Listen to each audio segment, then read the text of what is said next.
For nearly 70 years, two names kept appearing together in the story of British acting. Judi Dench and Maggie Smith.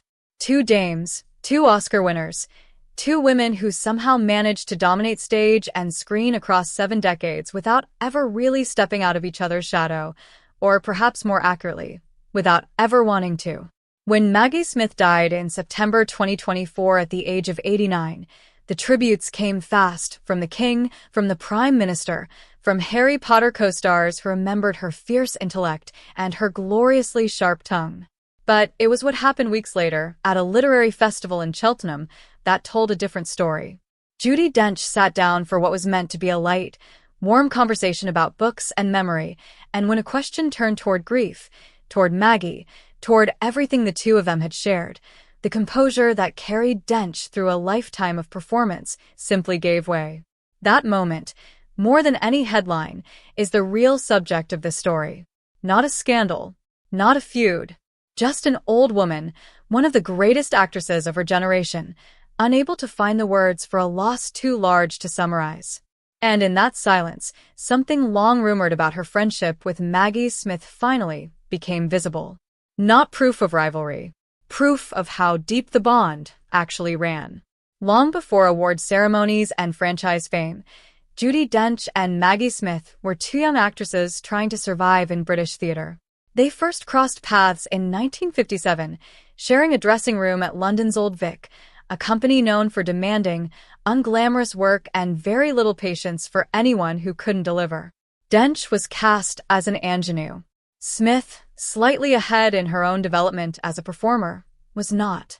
It became one of those small, telling details the two women would return to decades later, a shorthand for how long they had actually known each other, back when neither was famous, when both were simply trying to get through 8 shows a week and be taken seriously in an industry that did not go out of its way to make room for women.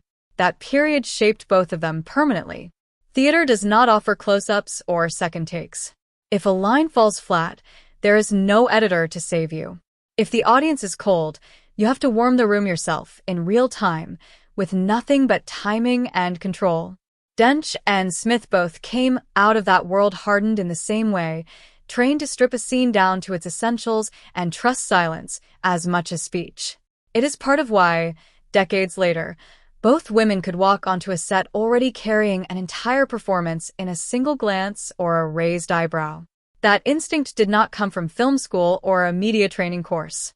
It came from years at the Old Vic, worrying about how to fill a 1,500-seat house with nothing but their own presence. Over the following decades, their careers ran on strikingly parallel tracks, sometimes crossing directly. They appeared together in A Room with a View, in Tea with Mussolini, in Ladies in Lavender, in the Best Exotic Marigold Hotel.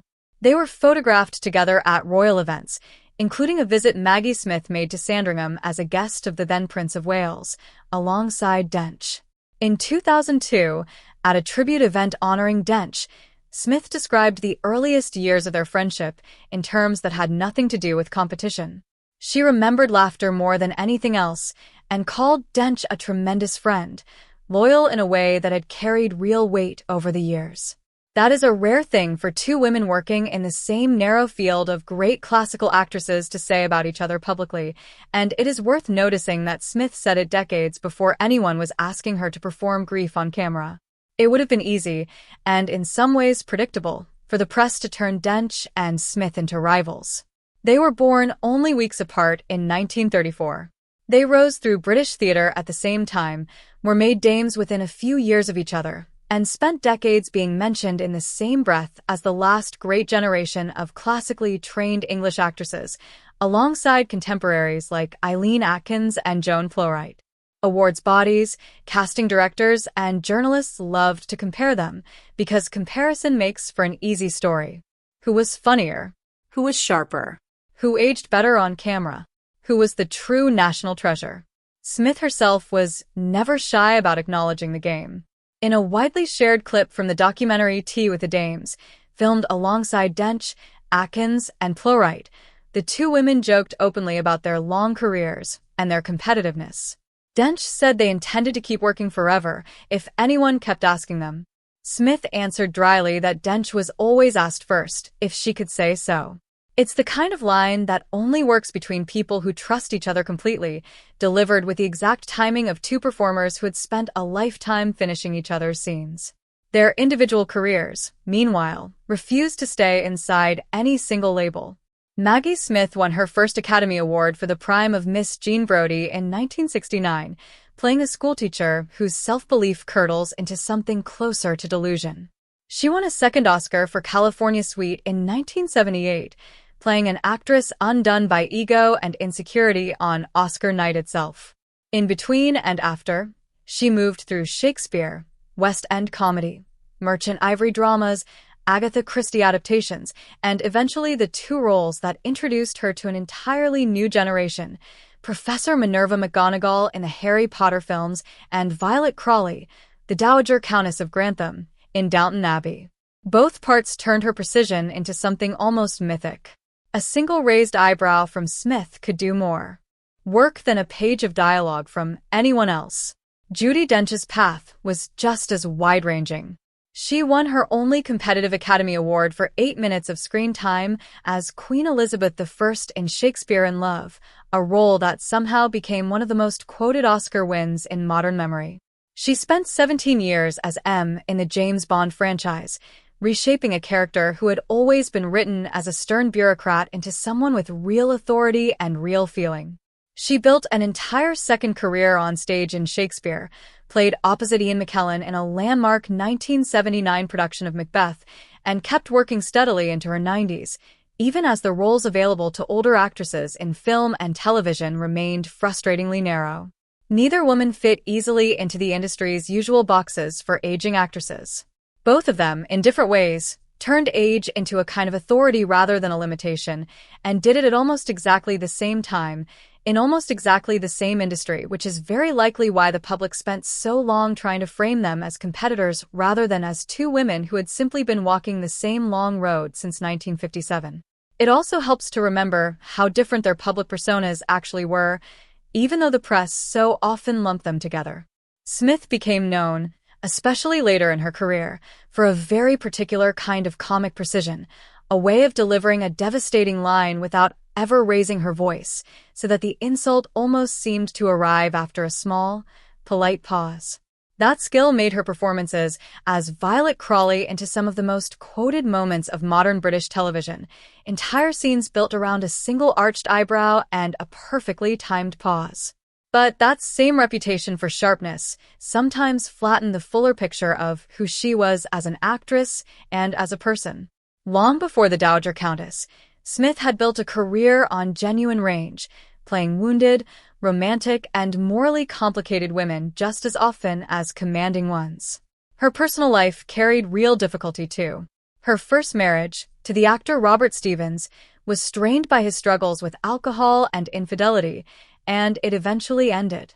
She later married the playwright Beverly Cross, who remained a steady presence in her life until his death, after which she did not remarry. None of that softness was widely visible to audiences who mostly knew her from a handful of very famous, very biting characters. Dench's public image, meanwhile, tilted the opposite way. Where Smith became shorthand for icy wit, Dench became shorthand for warmth, gravity, and command, the kind of actress who could walk into a Bond film as a middle-aged intelligence chief and instantly make the character feel indispensable to the franchise rather than a supporting fixture. She brought a similar authority to Shakespeare throughout her career, including her landmark performance opposite Ian McKellen in Trevor Nunn's 1976 Royal Shakespeare Company production of Macbeth, still considered one of the defining stagings of that play in the 20th century. That production sits at the root of one of Dench's longest-running professional friendships with McKellen, and it is telling that decades later, in interviews about her failing eyesight, he is often the person sitting beside her, still trading the same easy, teasing rapport that seems to have defined most of Dench's closest relationships in the profession, Smith included. By 2024, both women were living with the realities that come at the far edge of a long career. Smith had largely stepped back from major screen work in her final years. Dench had been open for over a decade about a diagnosis of age-related macular degeneration, a condition that gradually destroys central vision and had already made reading scripts extremely difficult by the time she reached her late 70s. When Maggie Smith died in September 2024, the public reaction was immediate and enormous.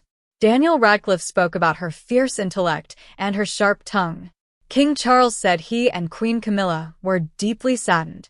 The Prime Minister called her a true national treasure. Fellow Downton Abbey cast members praised her formidable talent.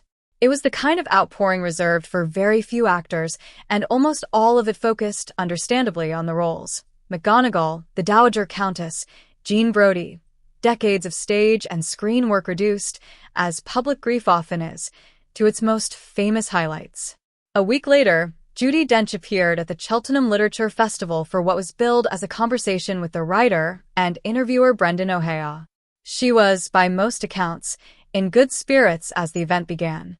Then the conversation turned toward the losses she had experienced that year, including Maggie Smith and the actress Barbara Lee Hunt, a close friend and longtime collaborator who had also recently died. O'Hara asked Dench about something she had once said, that she compared grief to petrol, a kind of raw energy that could either fuel you or overwhelm you. Dench began to explain what she meant. She did not finish the sentence. According to reporting from the Times, she broke down in tears in front of the audience, unable to continue. It is worth sitting with how unusual that moment actually was. Judi Dench has spent more than 60 years learning to control a room with nothing but her voice and her stillness. She has played queens, spies, grieving widows, and comic eccentrics, often within the same year, often with total command of the emotional temperature in whatever scene she was in. That kind of control is not incidental to her craft, it is the craft. And in Cheltenham, in front of an audience that had come to hear stories about books, that control simply was not available to her. Grief does not always wait for the quiet, private moment. Sometimes it arrives in the middle of a public appearance, uninvited, and there is nothing a lifetime of training can do to hold it back. The instinct, watching a moment like that, is to read it as confirmation of some hidden truth, as though 67 years of friendship had been concealing something more complicated underneath.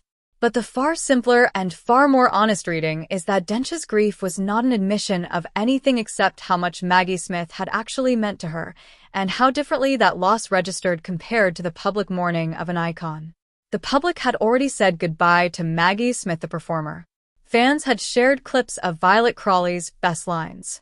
Harry Potter viewers had rewatched McGonagall's most memorable scenes. Critics had revisited the prime of Miss Jean Brodie and A Room with a View. All of that mourning was real and deserved, but it was mourning for a body of work, for a public figure built out of decades of performances. What Dench lost was something else. It was the woman who had shared a dressing room with her in 1957, before either of them had a career worth mentioning. It was the friend who showed up in home movies and behind-the-scenes footage from Tea with the Dames, trading dry one-liners about who got asked first. It was someone who had watched Dench's entire life unfold in close proximity, through a first marriage, through the death of Dench's husband Michael Williams in 2001, through decades of staged triumphs and quiet private setbacks that never made it into any interview. When you lose a friend of that duration, you do not just lose a person. You lose one of the very few remaining witnesses to your own life, someone who remembered versions of you that no one else is left to confirm. That is the real story behind the phrase, finally admits. Dench never hid a rivalry because there was no scandal to hide. What she revealed, without ever needing to say it in words, was the sheer scale of what that friendship had actually held. Two competitive, brilliant, occasionally exhausted women who had spent a combined century in an unforgiving profession and who had somehow managed to remain each other's closest confidants rather than each other's adversaries the entire time. The story does not end at Cheltenham. 2 months later, in an interview recorded for the BBC tribute program Maggie Smith at the BBC, broadcast on what would have been Smith's 90th birthday, Dench revealed a small, private ritual she keeps for friends she has lost. She plants a tree for each of them. On the day of Maggie Smith's funeral, her gardener discovered that the sapling planted in Smith's memory had produced a single small crabapple. Dench kept it in her pocket throughout the service. It is a detail with no drama in it at all, no revelation, no rumor. just an old woman quietly carrying a piece of fruit from a tree planted for her friend, because it felt like the right thing to have with her that day. Meanwhile, Dench's own life has entered its own difficult chapter. Her macular degeneration, first diagnosed more than 2 decades ago, has progressed to the point where she has said she can no longer watch television, read a script unassisted, or reliably recognize the faces of people in front of her. In a joint interview with her longtime friend and collaborator Ian McKellen, she described being able to see only outlines now, joking that she recognized him mainly by his familiar scarf rather than by his face. She has talked about needing someone with her whenever she goes out, and about having friends read her lines aloud so she can memorize them the way she always has, through repetition and a famously precise memory rather than through the page. She's been candid, and often quite funny, about all of it, the way she has generally chosen to meet difficulty throughout her career, without much interest in being pitted for it. That combination, an actress in her 90s navigating serious vision loss while still publicly grieving her closest friend, could easily be framed as a story about diminishment. It is not really that. Dench has continued working in various capacities even as her sight has failed, relying on memory, on trusted collaborators, and on the same discipline that carried her through decades on stage at a time when there was no safety net for a forgotten line or a missed cue. Loss, for her, has never meant retreat. It has meant adaptation, the same adaptation she and Maggie Smith practiced their entire careers, in an industry that was never especially generous to women once they passed a certain age. There is a reason the story of Judi Dench and Maggie Smith continues to resonate well beyond a usual scope of celebrity friendship pieces. In an industry that has a long, tired habit of pitting talented women against each other, casting their ambition as jealousy and their wit as coldness, Dench and Smith offered something genuinely rare. Proof that 2 women could occupy the exact same narrow space at the top of a profession for the exact same stretch of decades and choose closeness over competition without ever pretending the competition wasn't real. They teased each other in public because they trusted each other in private. They joked about who got cast first because there was nothing underneath the joke except decades of shared history. They watched each other lose spouses, take on demanding roles well into old age, and adapt to bodies and minds that no longer cooperated the way they once had, and they did all of it as witnesses to one another rather than as rivals keeping score. When Judi Dench broke down at Cheltenham, she was not confirming a scandal. She was demonstrating, more honestly than any tribute speech could have, exactly how much room Maggie Smith had occupied in her life. Not just as one of the great actresses of her generation, which she certainly was, but as a friend who had been present since a shared dressing room in 1957, through every award, every loss, every late career triumph, right up until the very end. That is the truth the tears finally admitted. Not rivalry. Recognition. 2 women who spent their whole lives being compared to one another, and who spent it, instead, simply understanding one another all the way through.